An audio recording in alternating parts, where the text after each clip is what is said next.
My wife said you're not man enough because I couldn't afford her vacation with friends. You're not man enough, Tom. Those were the words my wife shouted at me that night. Her voice still echoes in my head like a broken record. I never thought the woman I married, the same woman who once said she didn't care about money, would one day call me less of a man because I couldn't afford her vacation. Don't forget to subscribe. It's free and helps this channel grow faster so we can keep posting more emotional Reddit stories for you. My name is Tom Harris, and I've been married to Rachel for 6 years. We've had our share of ups and downs, but that night changed something in me. It started with a simple conversation over dinner. She told me her friends were planning a trip to Bali, a girls' vacation. They'd been talking about it for weeks on their group chat, and now the plans were finally coming together. I smiled and said, "That sounds nice." Then she added, "It's next month. The flight and hotel cost about $4,000. You'll handle it, right?" I froze. I had just come home from a long shift at work, tired and worried about bills. Our rent was due in 2 weeks, and my hours had been cut at the company. I told her gently, "Rachel, I don't think we can afford that right now." Her face changed immediately. "Can't afford it," she repeated, her tone sharp. "Everyone's husband is paying for their trip. You think I'll be the only one staying home?" I tried to explain. I told her things were tight and we should wait until things got better. But she didn't want to hear it. She pushed her plate aside, stood up, and said, "You're not man enough to take care of your wife." "What kind of husband are you?" I just sat there, speechless. The words hit me hard, like a punch to the chest. I've always worked hard. I've taken care of her, paid our bills, and even skipped my own needs to make sure she had what she wanted. But at that moment, none of it mattered to her. All she saw was what I couldn't give her. She kept talking, saying how she should have married someone who could spoil her. I didn't argue. I just looked at her, wondering when she stopped being the woman who used to say, "We'll face everything together." That night, she went to bed without saying another word. I sat on the couch staring at the dark TV screen, feeling smaller than ever. Her words replayed in my mind over and over, "You're not man enough." I didn't cry. I just sat there, numb, wondering how love could turn into something so cruel. At that moment, I realized something I never wanted to admit. Maybe Rachel wasn't the same woman I married. Or maybe I was never enough for the woman she had become. And that's when everything in our marriage began to fall apart. When Rachel and I first got married, things were simple. We lived in a small one-bedroom apartment and didn't have much, but we were happy. We used to laugh over instant noodles, watch movies on my old laptop, and dream about building a better life together. She'd always say, "It's not about what we have, Tom. It's about us." I believed her. Back then, Rachel worked at a small clothing store while I did repairs and maintenance jobs. We supported each other through everything. When she was tired, I cooked. When I was broke, she'd say, "We'll make it." That was the woman I married, kind, patient, and full of hope. But things began to change around our 4th year of marriage. Rachel got a new job at a marketing company. It paid better, and I was proud of her.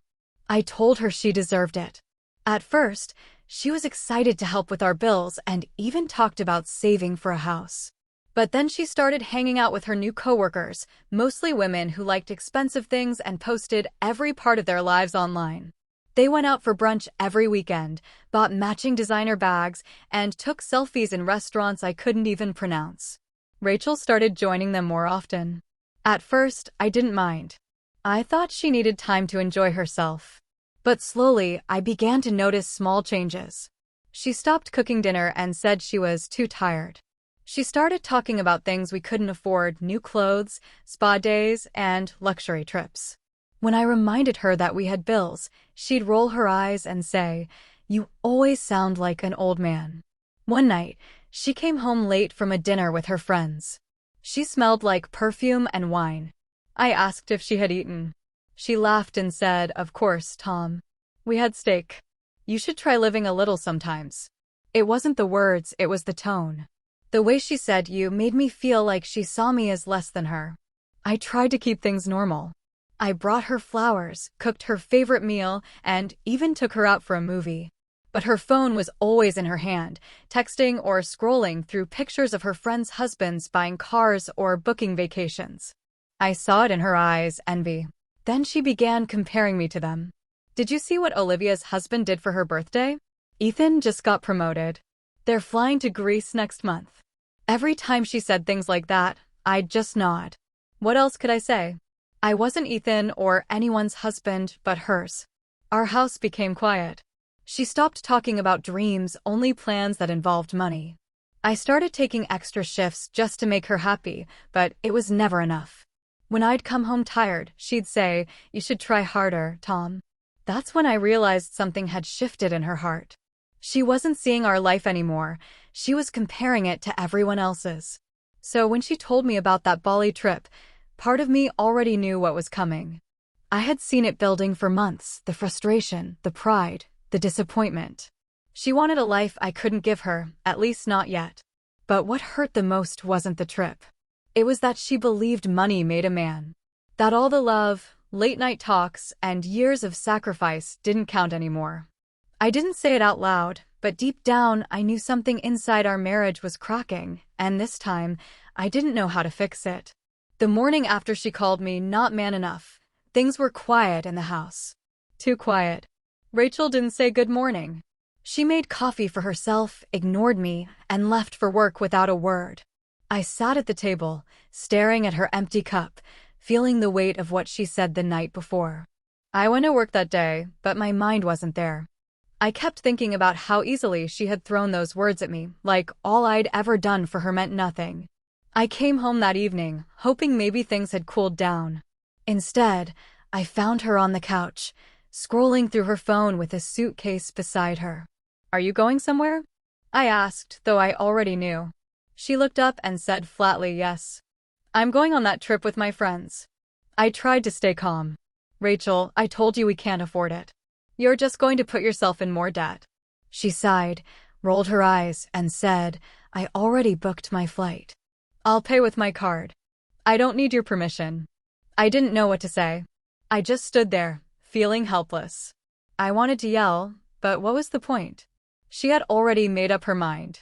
When she saw I wasn't responding, she said something that broke me completely. "Maybe if you worked harder, I wouldn't have to do this myself. You make excuses for everything, Tom. That's why we're stuck in the same place." That one hit deep. I wasn't lazy. I wasn't making excuses. I was just trying to survive for both of us.